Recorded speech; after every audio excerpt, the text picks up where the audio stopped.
Okay, we're live. Yay! So, um, yeah, I'm starting my journey to financial independence, and it came out of my own personal stuff, and while I was building the group, and yeah, so like,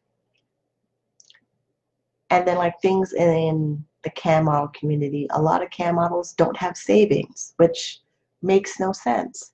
They bust their ass to get online to make money and they don't have savings. And with the stuff that's happened with iFriends and the stuff that happened earlier this year of First Choice, that company not um, not in service anymore, a lot of cam models were just sitting there in a huge panic that they didn't have financial security. Like they they work so hard to get online, to build all this content, to build their fan base, and then you turn around and not have savings.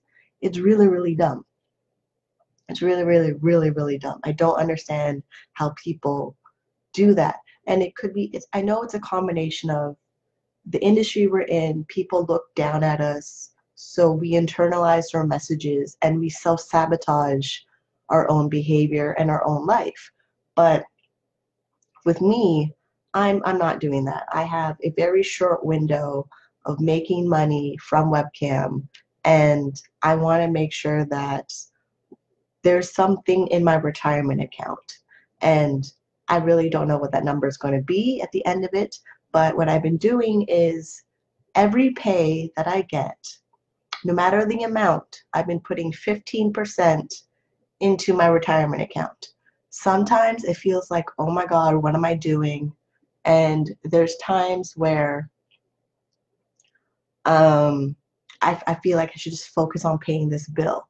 But the thing about the bills is that they like getting money every week in any dollar amount. So if you have bills and you're thinking you have to pay the bill in full every month, you really don't. You kind of need to figure out how much money you can set aside from every pay to pay certain bills, like your phone bill, your internet bill, and maybe your cable bill. Maybe. And then with streaming services like Netflix and Hulu, you can actually prepay them in a way with those prepaid Visa MasterCards, or Netflix has gift cards. So a lot of things have gift cards where you don't have to run around thinking that you need money for those things. Like groceries can be in gift cards. A lot of grocery stores have the gift cards. So pre-planning your money in a way that it's spent for those specific items is a whole lot easier than before. It really is. It's a whole lot easier than before. So with me, I'm looking at coming out of my bipolar and the fact that right now my doctor says I'm healthy. So there's little certain things in my bipolar that interrupt the process of living my life. And I've addressed those before in previous videos. So the thing is, great, I have bipolar, we're living together, me and bipolar in a long-term committed relationship. Great. What else do I need to do? Like that's where I'm at now. Like, great. I'm turning 34. I've been doing this job my whole adult life. And the big thing is it's an industry that makes you money, and I turn around and I look at my savings and there's like nothing in it. Yeah, that can't happen because of everybody else in my life that have a job. They're running around counting the days down to retirement and their pension. Webcamming, 1099 workers, you don't get a pension. You don't get a self-directed retirement account. They don't do contribution matches to your retirement. If you don't put money into your retirement or into savings for emergencies, you are screwed. That is it. Like, you are screwed. You're going to have to go down to sub-zero level to run around and find government-funded programs, if they're available for you, to see if you qualify, because you made yourself so broke you're always in a stressful survival mode situation. I'm at that level where I'm really, really tired of living like that. Really, really tired. So I'm gradually making steps to get out of that situation. I've read my government funded websites to figure out what I'm allowed to do.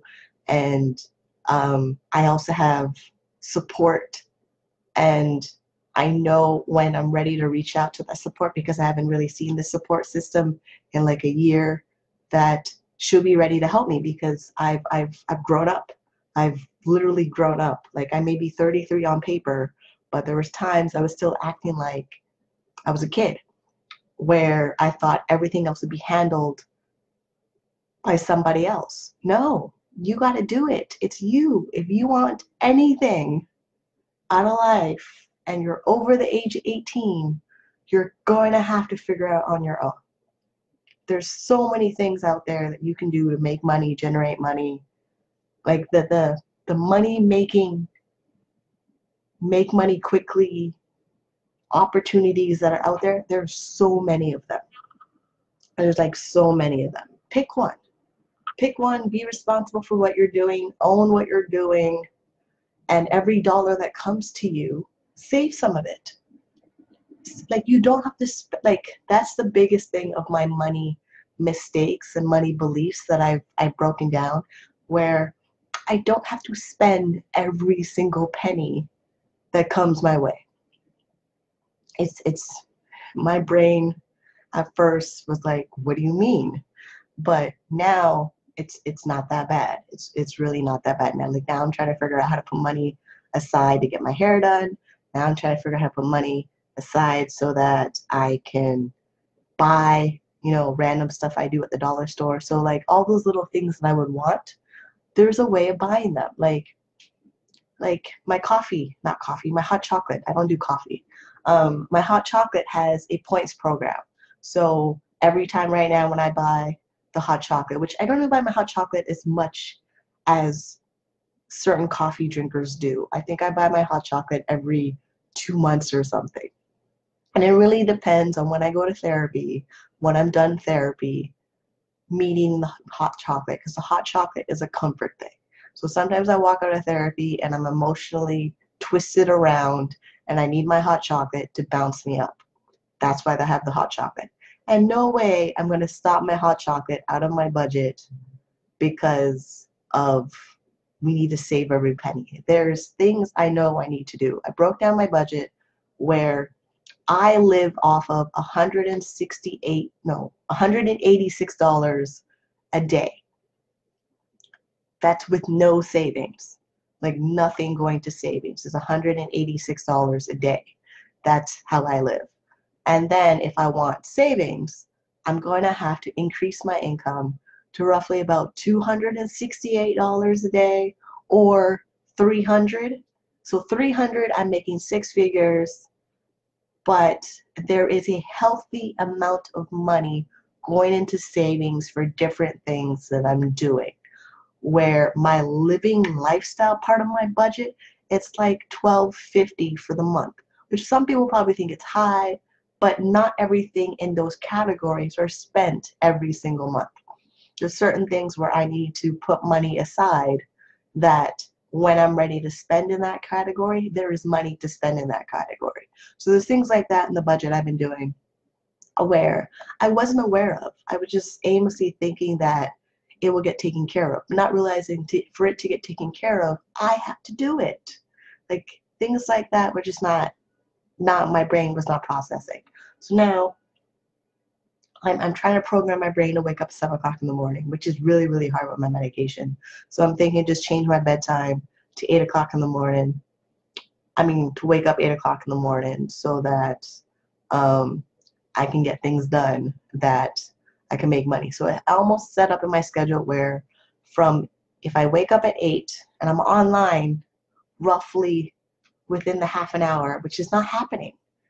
I don't know why. Like, my medications really ruin some stuff sometimes. So I'm going to have to figure out how to do 9 a.m. to about 2 a.m. and then wake up at 8. And it's a weird juggling act right now, so I can make the money I need. Because every time I'm awake and I'm not online doing webcam, I'm not making money. And then my bills that need to get paid, which are broken down to like four, I gotta knock out my student loan. My student loan right now is becoming this annoying little pet. It's from 2004. It's like $2,600. It really should be knocked off as fast as possible. I'm not sure how fast that is, but I'm going to try to make a plan and get that student loan done before April. So that way, when I do my taxes, I get every penny back on my taxes if I get a refund. Like nothing is going to the student loan. Like that's just where I'm at right now. And savings. Like the thing about savings, because of making the checks and what else is there?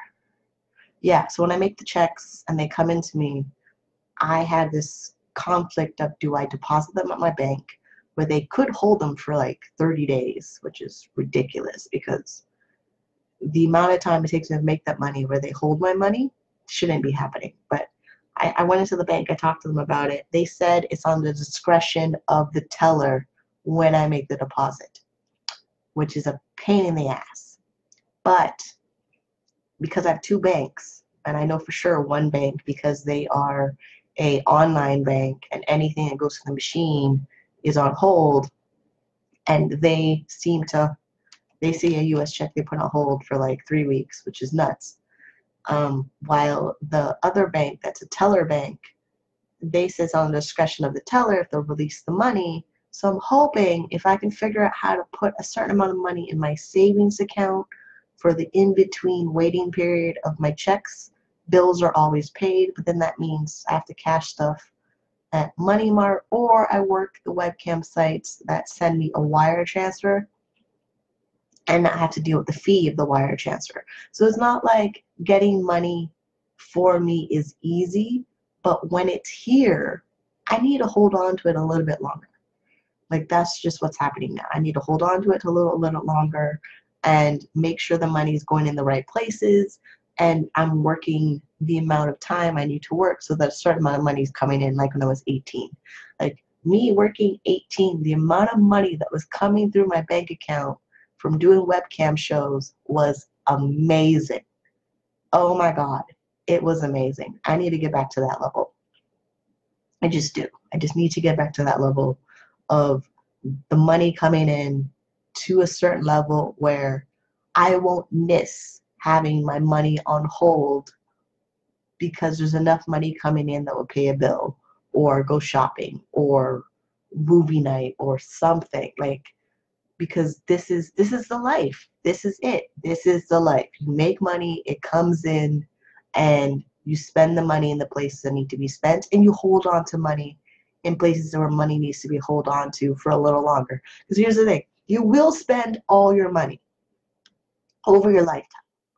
You will eventually spend all your money over your lifetime, unless you're so ridiculously rich where you will have so much money in your bank account you will die before you use it.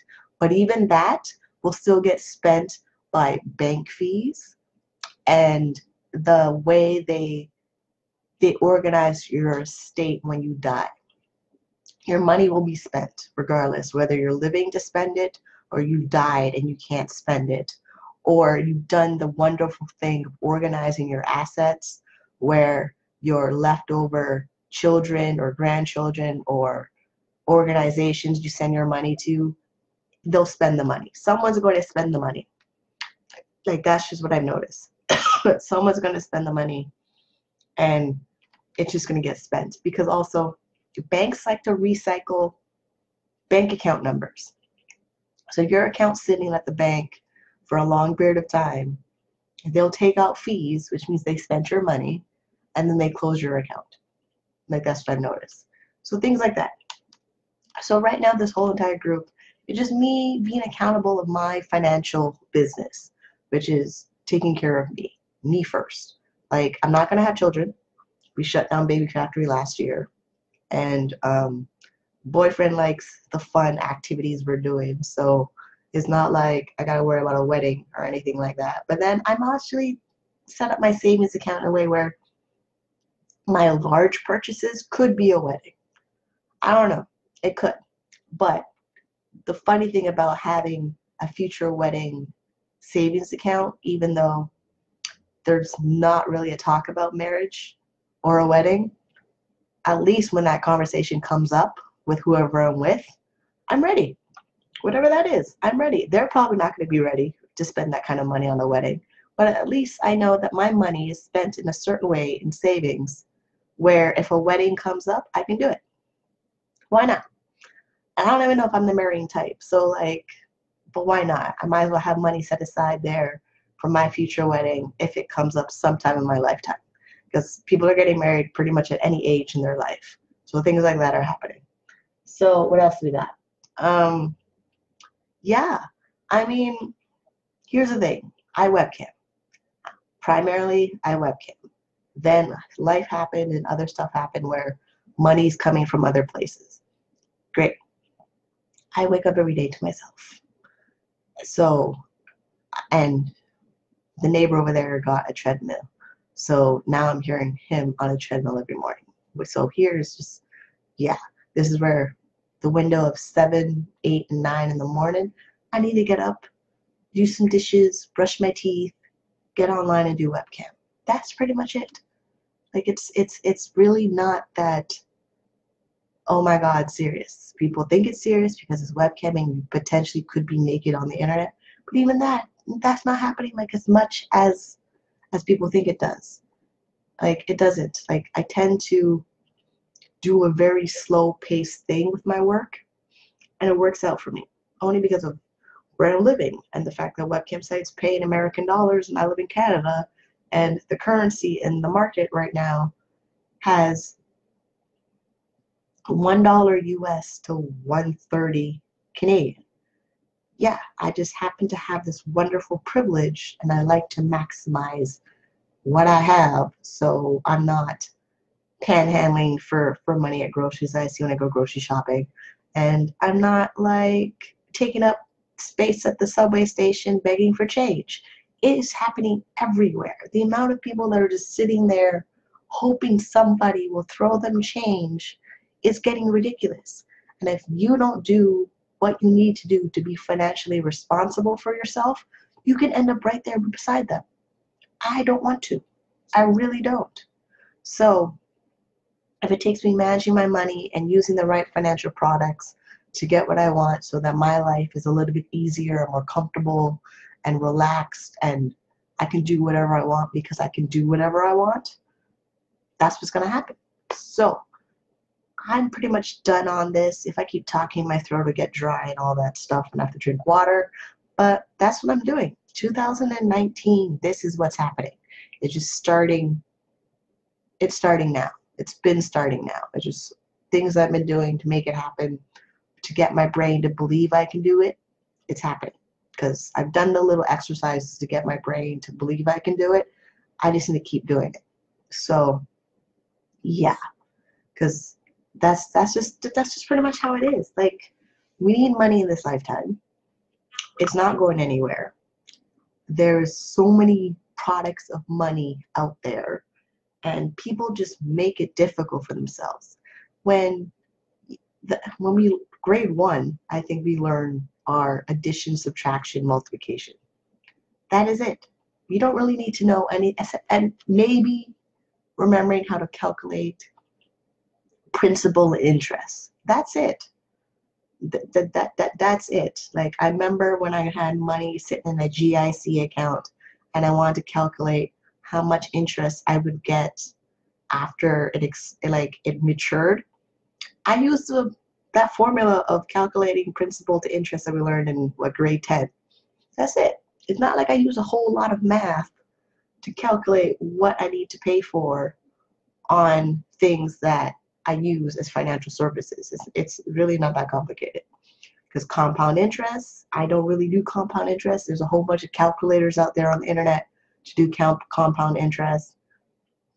And then the whole, my interest rate on my credit card. I mean, I could try to figure that out, but I have a financial person that can figure it out for me. And then she'll run the math and give me a lecture of how expensive this debt is. Yeah, you could, but I'm not really worried about it. I'm using the financial products the way they're supposed to be used. So there's that. And yeah, I mean, and then only the big thing now is change. What to do with the change? I mean, I know there's places in the grocery stores I can bring a jar full of change and the machine will count all the change and I can get a voucher and get bills for it. But I'm hearing that they don't calculate properly. So I may have to old-fashioned roll my pen, my roll. There's no pennies anymore. Roll my change on the floor. So that's going to be fun when I reach that level of rolling up a lot of change where I have stuff to deposit at the bank. Because again, like I said, it's going to get used. Money is going to get used up anyway or lost in something no matter what you do. So you might as well take a little bit more control of where it's going because you can't. It's not like you get money and you just fall to the ground and do nothing. You always do something with it. I just don't know why people can't be more aware of what they're doing with it because you're going to do something with it regardless. And it's not like nobody's not going to ask for money. Like, they are. In some form or fashion, someone is always asking for money. Yeah. If you haven't figured that out now, I don't know where you've been.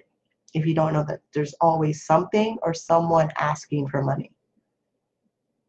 Yeah, I'm out. I'm done. See you guys later.